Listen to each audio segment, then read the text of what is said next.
പള്ളികൾ ഭയങ്കര പ്രധാനപ്പെട്ട ഒരു കാര്യമാണ്. നിങ്ങളിപ്പം പറഞ്ഞ ടാഞ്ചിബിൾ ആയിട്ടുള്ള ഹെറിറ്റേജ്, അതിൽ പള്ളികൾ ഭയങ്കര പ്രധാനപ്പെട്ട ഒന്നാണല്ലോ. അപ്പോൾ ഇങ്ങനെ ഞാൻ എവിടെയോ ഇങ്ങനെ വായിച്ചിരുന്നു വെച്ചാൽ, പള്ളികൾ എന്ന് പറഞ്ഞാൽ മുമ്പ് ഒരു വെറും ഒരു ആരാധനാലയങ്ങളിനപ്പുറത്തേക്ക് ഇതെന്താണ് ഒരു എംബസി പോലെ വർക്ക് ചെയ്തിരുന്നു, അല്ലെങ്കിൽ സാമൂഹിക എന്താണ് സൊസൈറ്റിയിൽ കൈമാറ്റങ്ങൾ നടത്തിയിരുന്ന ഒരു സ്ഥലമായിരുന്നു പള്ളി എന്നാണ്.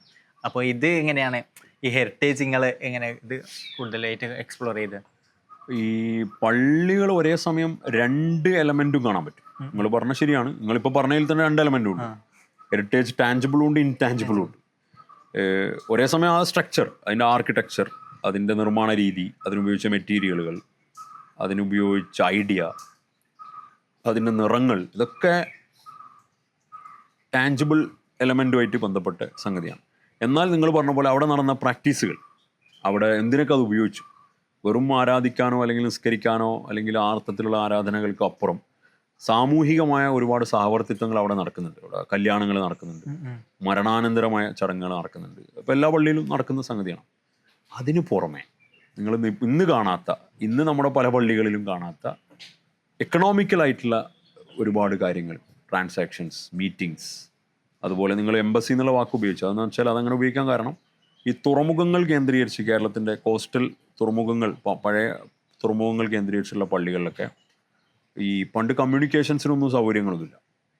അപ്പോൾ ഒരു കപ്പൽ വന്നു കഴിഞ്ഞാൽ, ഇപ്പോൾ യമനെന്നോ അല്ലെങ്കിൽ ഈജിപ്തിൽ നിന്നോ അല്ലെങ്കിൽ ഹോർമുസ് എന്നോ എവിടെ നിന്നാണ് ഒരു മറ്റ് ദിശകളിൽ നിന്നുള്ള കപ്പൽ ഇപ്പോൾ ഇങ്ങോട്ടേക്ക് വന്നു കഴിഞ്ഞാൽ, ആ കപ്പൽ വന്ന ദിശയിൽ നിന്ന് വീണ്ടും കപ്പലുകൾ വരും അതേ നാട്ടിൽ നിന്ന്.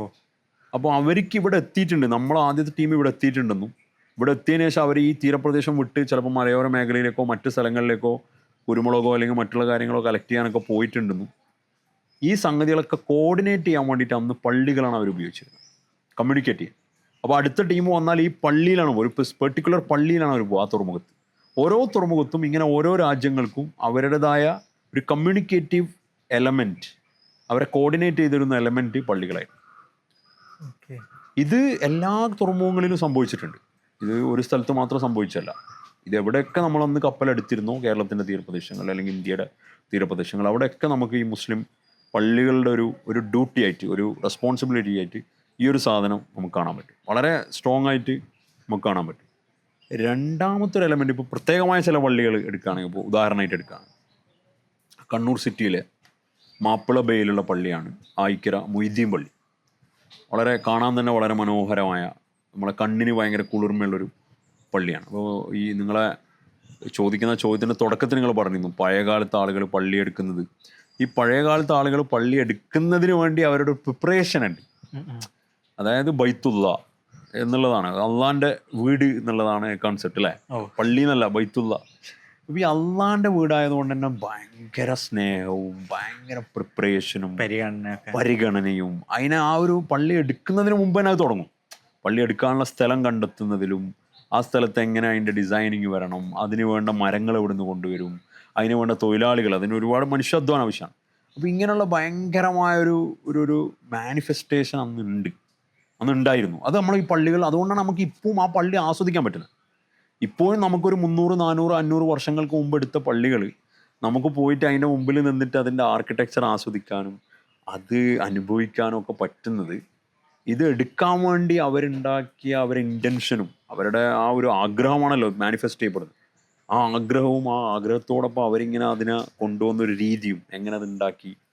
അപ്പോൾ ഞാൻ വിചാരിക്കുന്നത് ഇപ്പോൾ അത്രത്തോളം ഒരു പള്ളി നിർമ്മാണത്തിൽ ഒരു ഭൂരിപക്ഷം, ഞാൻ പറയുന്നത് ജനറലായിട്ടാണ്, ഏതെങ്കിലും ഒരു വേറിട്ട പള്ളി നമ്മുടെ നാട്ടിൽ വളരെ മനോഹരമായി നിർമ്മിക്കപ്പെടുന്നില്ല എന്ന് ഞാൻ പറയാം. എനിക്ക് അഭിപ്രായം ഇല്ല. ഉണ്ട്, വളരെ ഒറ്റപ്പെട്ട സ്ഥലങ്ങളിലൊക്കെ ഇന്നും വളരെ മനോഹരമായിട്ട് രീതിയിൽ ഇന്നത്തെ ആധുനികമായ സംവിധാനങ്ങളോടുകൂടി എന്നാൽ കാണാൻ വളരെ സൗന്ദര്യം. ഇന്ന് കുറച്ചും കൂടി എന്ന് വെച്ചാൽ നമ്മളൊരു ഗൾഫ് മോഡൽ പള്ളികളാണല്ലോ. അല്ല, ഞാൻ പറയുന്നത് മോഡലിന്റെ അല്ല, ഉപയോഗിക്കുന്ന മെത്തഡോളജിന്റെ അല്ല, അതിൻ്റെ ഒരു സൗന്ദര്യശാസ്ത്രമുണ്ട്. അതായത് എന്തോ ഉണ്ടായിക്കോട്ടെ, നമ്മൾ ഏത് ആർക്കിടെക്ചർ ആയാലും അതിനൊരു സൗന്ദര്യത്തോടു കൂടി, അതിനാ ഒരു ഭൂഘടന പരിഗണിച്ചുകൊണ്ട്, എവിടെയാണോ ഉണ്ടാക്കുന്നത് ആ നാട്ടിലെ ഭൂഘടന പരിഗണിച്ച്, ചുറ്റുപാടും സ്ഥലങ്ങളൊക്കെ കുറച്ചും കൂടെ അക്വയർ ചെയ്തുകൊണ്ട് അതിനനുസരിച്ച രീതിയിൽ. അപ്പോൾ പലപ്പോഴും നമുക്ക് ഇന്ന് ഈ ലാൻഡ് ഇഷ്യൂ ഭയങ്കരമാണ്, ലാൻഡ് ഭയങ്കര കോസ്റ്റാണ് കേരളത്തിൽ അല്ലേ. അതുകൊണ്ട് തന്നെ പലപ്പോഴും ഈ പള്ളി നിർമ്മാണത്തിലുള്ള ആളുകൾ ലാൻഡ് എത്രയാണോ മാക്സിമം പള്ളി എടുക്കേണ്ട അത്ര തന്നെയാണ് ലാൻഡ് വാങ്ങുക. ഇതിൻ്റെ ചുറ്റുപാട് ഒരു സ്ഥലവും ഉണ്ടാവില്ല. അങ്ങനെ ഒരുപാട് സിറ്റികളിലൊക്കെ നമുക്ക് അനുഭവം ഉണ്ടാവും. ചിലപ്പോൾ പഴയ പള്ളി ചിലപ്പോൾ ചെറുതായിരിക്കും, പിന്നീട് എടുക്കുമ്പോൾ ഈ ഫുൾ ലാൻഡിലും അങ്ങ് പള്ളി എടുക്കും. പക്ഷെ പണ്ടത്തെ പക്ഷെ അന്ന് ലാൻഡ് ഇഷ്ടംപോലെ അവൈലബിൾ ആയതുകൊണ്ട് ഒരു കാരണമാവാം. പക്ഷെ ഭയങ്കര ബ്യൂട്ടിഫുൾ ആയിട്ടാണ് അവരത് ചെയ്തത്. അതിൻ്റെ ഒരു ഉദാഹരണം ഞാൻ പറയാൻ പോകുമ്പോൾ ഇത്രയും എക്സ്പ്ലെയിൻ ചെയ്യണമെന്ന്. മൊയ്തീൻ പള്ളി, ആയിക്കര മൊയ്തീൻ പള്ളി. ആയിക്കര മൊയ്തീൻ പള്ളി എന്ന് പറഞ്ഞാൽ ശരിക്കും ജുമ ഇല്ലാത്ത പള്ളിയാണ്. ജുമ ഉണ്ടായിരുന്നില്ല. ഇപ്പോൾ ജുമ ഉണ്ട് ലോക്ക്ഡൗണിന് ശേഷം. അന്ന് ജുമ ഇല്ലാത്ത 5 വക്ത് നിസ്കാരം മാത്രമുള്ള ഒരു പള്ളി. അത് നിർമ്മിക്കുന്നത് മാപ്പിള ബേ എന്ന് പറയുന്ന തുറമുഖത്താണ്. ഇപ്പോൾ തുറമുഖത്ത് അടുക്കുന്ന കപ്പലുകളുടെ അതിൻ്റെ വരവും പോക്കും ഒക്കെ നിരീക്ഷിക്കാൻ വേണ്ടിയിട്ട് ഒരു നിരീക്ഷണ ഗോപുരത്തോടു കൂടിയാണ് ആ പള്ളി നിർമ്മിക്കുന്നത്. പള്ളിയുടെ ആർക്കിടെക്ചറിൽ തന്നെ ആ ഒരു എലമെന്റ് വരികയാണ്. അത് മിനാരത്തിൻ്റെ മുകളിൽ പോയി കഴിഞ്ഞാൽ നിങ്ങൾക്ക് എന്ത് നിരീക്ഷിക്കാൻ പറ്റും? തുറമുഖം കൃത്യമായി നിരീക്ഷിക്കാൻ പറ്റും. രണ്ടാമത്തെ ഒരു എലമെന്റ്, അത് നിരീക്ഷിക്കുന്ന പോട്ടെ, നിരീക്ഷിക്കാൻ പോകുന്ന നിരീക്ഷണ മേഖല കൂടെ, അതായത് പള്ളിൻ്റെ പിറകിൽ ഒരു ഉയരമുള്ള ഭാഗം വേറെയും നിർമ്മിക്കുന്നുണ്ട്. അതായത് മിനാരത്തിൻ്റെ മുകളിൽ നിരീക്ഷിക്കാൻ 1-2 ആളുണ്ടാവുമായിരിക്കും. പക്ഷെ സ്ഥിരമായി ഈ മാപ്പിള ബേ നിരീക്ഷിക്കാൻ വേണ്ടിയിട്ട് അവിടെ വേറൊരു എലമെന്റ് പള്ളി കൂടാതെ തന്നെ ഒരു നിരീക്ഷണ മേഖല പോലെ ഒരു ഹൈറ്റിൽ കെട്ടിയുണ്ടാക്കുന്നുണ്ട്. ഇതൊക്കെ ആ പള്ളിൻ്റെ അകത്താണ്, കോമ്പൗണ്ടിൻ്റെ അകത്താണ് ഇതൊക്കെ വരുന്നത്. അത് ഇനി പുറത്തുനിന്ന് നോക്കുന്ന ഒരാളെ സംബന്ധിച്ചിടത്തോളം, ഇനി ആ പള്ളിൻ്റെ അകത്തുള്ള കാര്യം, ഇനി പുറത്തുനിന്ന് മാപ്പിള ബേയിൽ വരുന്ന ഒരു കപ്പലിനെ സംബന്ധിച്ചിടത്തോളം ഉയരമുള്ളൊരു മിനാരമാണ് എന്താകുന്നത് അവർ പള്ളി കാണാൻ. അപ്പോൾ പള്ളി ഒരു മാപ്പിള ബേ തുറമുഖത്തിൻ്റെ ഒരു ശ്രദ്ധാകേന്ദ്രമായി വരുന്ന രൂപത്തിൽ നിർമ്മിക്കുന്ന, ഇത് രണ്ടർത്ഥത്തിലും, ഒന്ന് പള്ളി എന്നുള്ള അർത്ഥത്തിൽ അതിൻ്റെ നിർമ്മാണം, പുറത്തുനിന്ന് അതിനൊരാളെങ്ങനെ കാണുന്നു എന്നുള്ളൊരു പെർസെപ്ഷനും കൂടിയുണ്ട്. ഇതൊക്കെ പരിഗണിച്ചു കൊണ്ടുള്ള നിർമ്മാണങ്ങൾ. ഇതൊരു പള്ളിൻ്റെ ഉദാഹരണമാണ്. ഇങ്ങനെ ഓരോ പള്ളി നമ്മൾ എടുക്കുകയാണെങ്കിൽ നമുക്ക് ആ അർത്ഥത്തിൽ അതിനെ പല പെർസ്പെക്റ്റീവിലും നമുക്ക് കാണാൻ കഴിയും. നിങ്ങളാ ഒരു ചോദ്യം എംബസിയുമായി ബന്ധപ്പെട്ട് ടച്ച് ചെയ്തുകൊണ്ടാണ് ഞാൻ അത് ആദ്യം പറഞ്ഞത്. യഥാർത്ഥത്തിൽ അന്നത്തെ കമ്മ്യൂണിക്കേഷൻസിന് വേറെ ഉപകരണങ്ങളൊന്നും ഇല്ലാത്ത കാലത്ത് പരമാവധി കമ്മ്യൂണിക്കേഷൻ കേന്ദ്രീകരിക്കാൻ വേണ്ടി ഇവരുണ്ടാക്കിയ പോയിന്റുകളിൽ ഒരു പോയിന്റ് പള്ളിയാണ്. അല്ല, ഈ കുറ്റിച്ചിറ മിഷ്കാൽ പള്ളിയില്ല, അത് നഹൂദ മിഷ്കാൽ എന്ന് പറഞ്ഞ ഒരു വ്യാപാരിയാണല്ലോ ഉണ്ടാക്കുന്നത്. അപ്പോൾ അതുപോലെ ഈ പള്ളികളൊക്കെ ഉണ്ടാക്കിയത് ഇങ്ങനെയുള്ള വ്യാപാരികളാണല്ലോ, അല്ലെങ്കിൽ അവിടെയുള്ള നാറ്റീവ്സ് ആയിട്ടുള്ള മുസ്ലിംസ് ആണോ? എങ്ങനെ നിർമ്മാണമൊക്കെ എങ്ങനെ ആരാ നടത്തുക? അല്ല രാജാക്കന്മാർ? കേരളത്തിലെ എല്ലാ പള്ളികളെ കുറിച്ചിട്ടൊന്നും നമ്മൾ പഠിച്ചിട്ടില്ലെങ്കിലും ഈ പറഞ്ഞ നിങ്ങൾ ചോദിക്കപ്പെട്ടതിൽ ഇപ്പോൾ ഉത്തരം പറയാൻ പറ്റുക രണ്ടും ഉണ്ട് എന്നുള്ള. പ്രാദേശികമായിട്ടും പള്ളികൾ നിർമ്മിച്ചത് കാണാൻ പറ്റും. ഇപ്പോൾ അറക്കൽ പോലുള്ള കണ്ണൂർ അറക്കൽ രാജവംശം പള്ളികൾ നിർമ്മിച്ചിട്ടുണ്ട് പ്രാദേശികമായിട്ടാണ്. അതല്ലാതെ തന്നെ എത്രയോ മുസ്ലിം കുടുംബങ്ങൾ, ഇപ്പോൾ തലശ്ശേരിയിലുള്ള ഫാമിലി നിർമ്മിച്ചതാണ് നമ്മൾ ഓടത്തിൽ പള്ളി. ഓടത്തിൽ പള്ളി മാത്രമല്ല, വേറെയും പള്ളി, മുഖദാർ പള്ളിയുണ്ട്.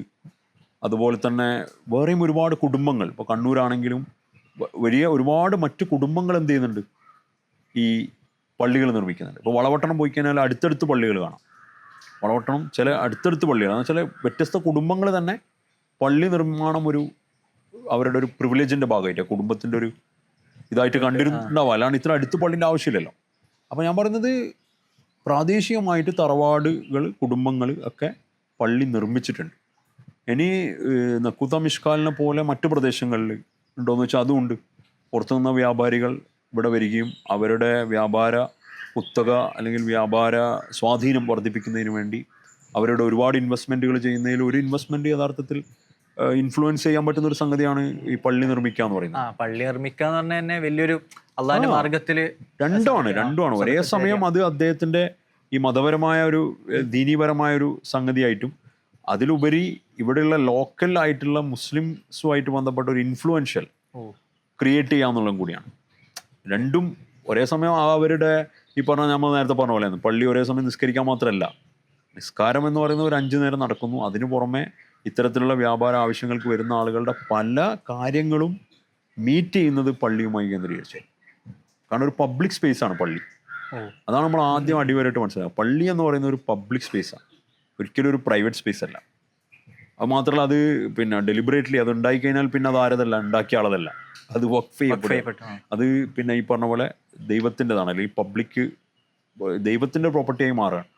അപ്പോൾ ആ അർത്ഥത്തിൽ ഒരേ സമയം അവരുടെ മതപരമായൊരു ഇൻഫ്ലുവൻസും, രണ്ടാമത്തത് ബിസിനസ്സിൽ ഇൻഫ്ലുവൻസ്, അതാത് ലൊക്കാലിറ്റിയിൽ പോവുക. അത് വലിയ വലിയ ബിസിനസ്സുകാർ ഇവിടെ നിന്ന് പോയിട്ടും ഉണ്ടാക്കിയിട്ടുണ്ടെന്നൊക്കെ പറയപ്പെടുന്നുണ്ട്. പ്രധാനപ്പെട്ട കണ്ണൂരിലെ ചില തറവാടുകളൊക്കെ മറ്റു പ്രദേശങ്ങളിൽ പോയിട്ട് വ്യാപാരത്തിന് പോയിട്ട് അവിടെ പള്ളി എടുക്കുന്നതിൽ, അങ്ങനെ ബോംബെയിലും മറ്റു സ്ഥലങ്ങളിലൊക്കെ പള്ളിയെടുത്ത കുടുംബങ്ങളും വർത്തമാനങ്ങളും കഥകളൊക്കെ നമ്മളങ്ങനെ കേൾക്കാറുണ്ട്.